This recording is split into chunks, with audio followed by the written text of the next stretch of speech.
The sun beat down on the dry desert, the air thick and hot, the kind of heat that seemed to swallow you whole. The land stretched endlessly, barren and empty, with only a few scattered cactus plants clinging to life. This was the world Elena had known for most of her life. The unforgiving desert of the American Southwest, a place where survival was never guaranteed, and death was always close by. Elena was just a girl, barely 16, but her life had already been marked by loss and violence. She was part of a small Apache raiding group, traveling through the desert, fighting for survival and protecting her people. Her tribe, like many others, had been pushed to the edge by settlers, soldiers, and time. But Elena was not just another soldier in a war she didn't fully understand. She was a daughter, a sister, and a young girl who had been forced to grow up too quickly. That day had started like any other. Elena and her group were on a mission, silent, swift, and deadly. The raid had been planned carefully, but something had gone terribly wrong. A sudden ambush by a group of U.S. soldiers had scattered them, and in the chaos, Elena had been separated from the others. She ran, her heart pounding in her chest, her legs weak from running for what felt like hours, but the soldiers were closing in. Elena had been shot once in her leg, the wound deep and painful, but she kept going. She had no choice.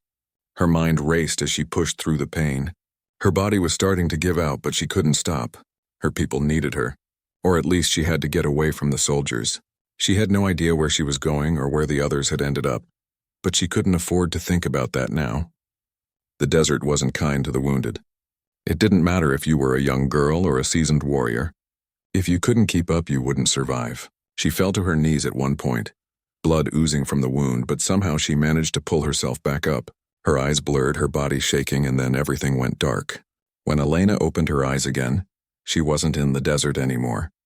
She was lying on a rough bed of hay, her leg wrapped tightly with a crude bandage. Her head ached, and every part of her body felt broken. Her arm was bruised and swollen, and her ribs felt like they had been crushed. She tried to move, but the pain was so intense that she gasped and cried out. Her breath came in short gasps as she tried to make sense of what was happening. The last thing she remembered was running, then falling. Had she died? Was this the afterlife? The room around her was dark, with only the faint glow of a fire in the corner casting shadows across the walls. There was a smell of cooked meat and smoke and the soft sound of wind outside. She turned her head trying to see more, but the pain was too much. Just then, a figure stepped into the dim light. It was a man, tall and rugged, wearing a worn cowboy hat and clothes that looked like they had seen better days. He had the look of someone who had lived a hard life, someone used to the harshness of the world. He paused at the entrance, his eyes narrowing as he saw her awake. "Hey," he said, his voice gruff, but there was something else in it, a quiet concern that didn't quite match the roughness of his appearance. Elena didn't answer. She couldn't. She was too weak to speak, too tired to make sense of anything, but she felt the weight of his gaze on her, the way he studied her every move, almost as if he were deciding what to do next. He took a step forward, and Elena instinctively pulled away, though she knew it was futile. She couldn't escape. She could barely move. The man's gaze softened as he crouched down beside her. "You're not dead," he muttered, more to himself than to her. He paused, his hand reaching toward her face, then hesitated. "Guess that's a good sign." Elena wanted to ask him where she was, who he was, but her voice was gone. She couldn't even find the strength to say the words. Instead, she closed her eyes, wishing for sleep to take her again. But sleep didn't come, not yet. The man didn't leave. Instead, he sat by her side, keeping watch. His presence was strange and unsettling. Elena knew that she should be scared of him. He was a cowboy, a settler, an enemy in her world. Yet, something about him made her feel a strange sense of safety. Maybe it was because he hadn't hurt her yet. Maybe it was because he hadn't shown any immediate intent to kill her, like so many of the soldiers had done before. In the hours that followed, Elena drifted in and out of consciousness. She woke to the man's face close to hers at one point, his eyes scanning her injuries. He made no move to touch her, but his stare was intense, as if he were looking for something in her. She had no idea what he saw. At some point, she became aware of a pain in her chest, a dull ache that was there even when she wasn't moving. Her ribs felt cracked, and the heaviness in her body seemed unbearable. She shifted slightly, trying to get comfortable, but that only made things worse. Finally, the man spoke again. "You need to rest. You're lucky I found you when I did. If I'd been any later..." He didn't finish the thought, but Elena could hear the unspoken words. He didn't need to say it. She knew what he meant. She opened her eyes slowly, her vision blurry. Her head was still swimming and she felt dizzy, but there was something else too. The pain in her body was too much to bear, and in that moment Elena found herself whispering through the pain, "Just kill me." Her voice was barely audible, a broken sound that barely escaped her lips. But the man heard it. He froze, his eyes wide with surprise. He didn't speak for a moment, and for a second Elena thought that maybe she had imagined it. But then, his hand moved slowly and she felt the heat of his fingers brushing against her skin as he lifted the blanket covering her. The moment felt suspended in time. Elena knew she was a prisoner now, that she was at his mercy. And for the first time she wondered if death would be easier than the pain she was feeling.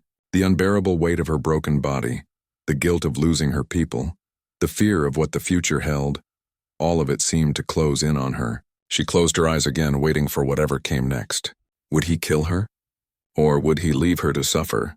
The man stared at her for a long time, and Elena could almost feel the battle raging in his mind. She wasn't sure what was going through his head, but she could sense his hesitation. Then slowly he lowered the blanket, his face frozen in a mixture of shock and uncertainty. What he saw beneath the blanket was something that would haunt him for a long time. The man's hand trembled as he lowered the blanket, revealing the girl's broken body. Elena's once proud figure was now frail and shattered, her limbs twisted and bruised.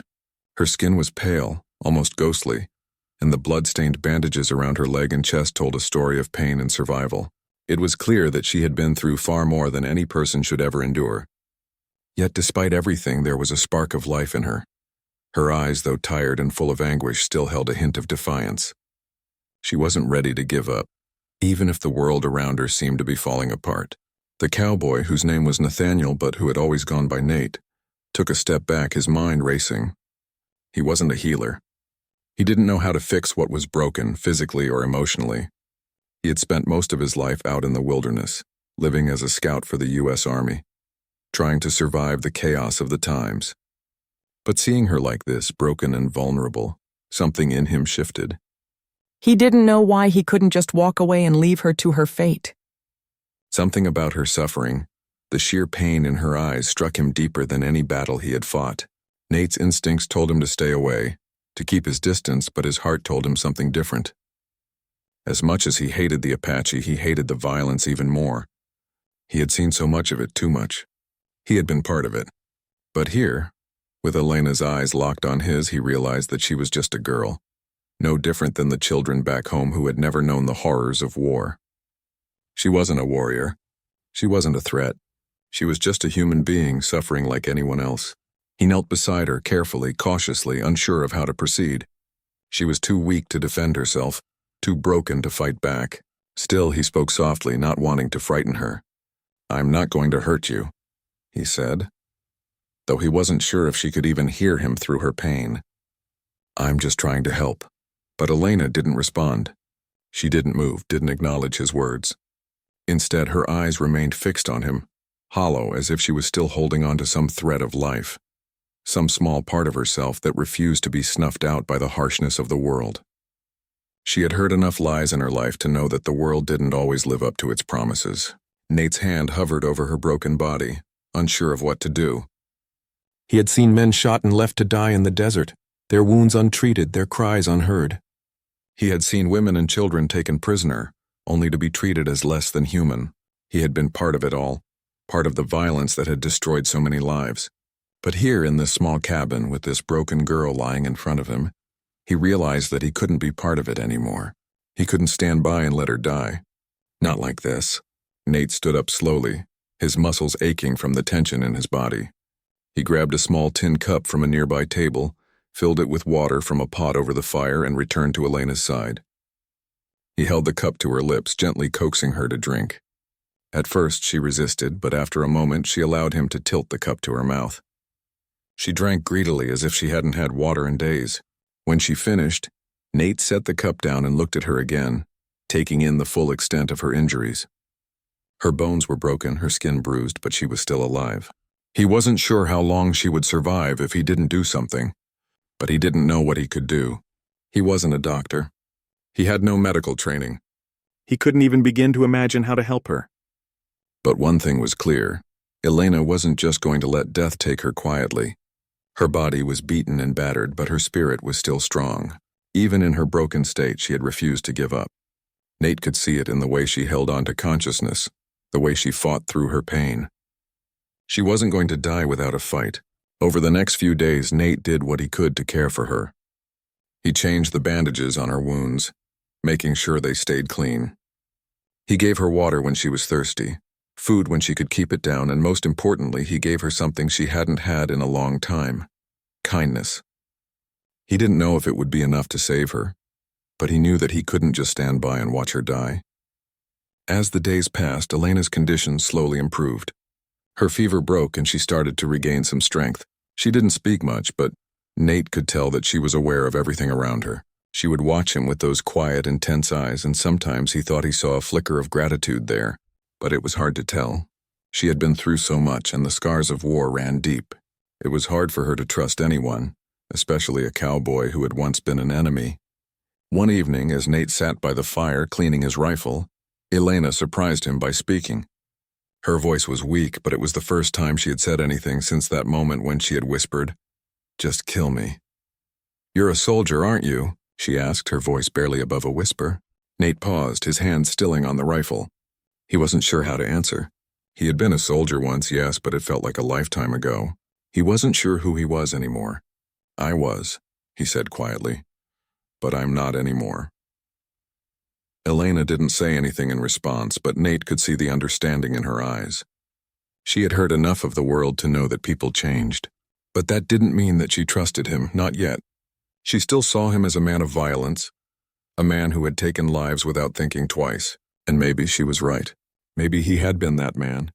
But now, sitting in that small cabin with her, tending to her wounds, Nate couldn't help but feel something shift inside him. He didn't know if it was guilt or redemption or just a sense of helplessness, but he knew one thing. He couldn't let her die.